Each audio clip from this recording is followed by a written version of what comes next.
Okay, the next thing we're going to talk about is POV, or point of view. Now, this is something where when you're preparing to write a score for a film, reading the script can help. Sometimes you have access to a script and sometimes you don't. In the cases that you don't, sometimes it's for the best because the script can change and more importantly, the script directions can change. And this is one of them. So POV stands for point of view. It's kind of like whose eye is the camera? That's what we're asking. And that has a lot to do with the music. And you can really screw up the music if you don't understand the point of view correctly. So let me give you an example. Imagine a scene where there's two people in a room. One of them is dying and the other one just murdered the other one. So one of them has just recently been murdered and is in the last throes of their life, and the other one is a psychotic killer.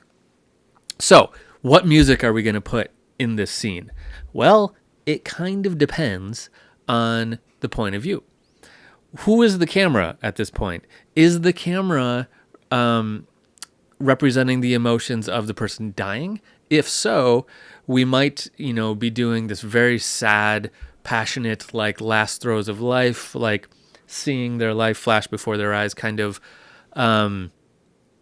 it's over kind of cadenza of life, this sad thing, right? Or is it the psychotic killer? If it is, we might be hearing circus music, right? We don't know what's appropriate. So we have to look at the scene. We look at the camera work to get clues for what the director is thinking here. And sometimes it's as easy as, like, is the psychotic killer looking directly into the camera? If that's the case, then it's probably the point of view of the person dying, because it's literally the point of view. Sometimes it's more abstract than that. So what we need to do is kind of watch the scene a couple times, figure out what the point of view is, and then make sure the music matches and the music is coming from the right person's point of view. The reason that the script matters is that often this is notated in the script. It says POV, psychotic killer, and then the scene happens. Sometimes it is, sometimes it isn't. So if you can get your hands on the script, it becomes clear. However, when shooting, the director might change his mind on that and might decide to shoot it from a different point of view, whatever. What matters is the film more than the script, but the script can give you a clue.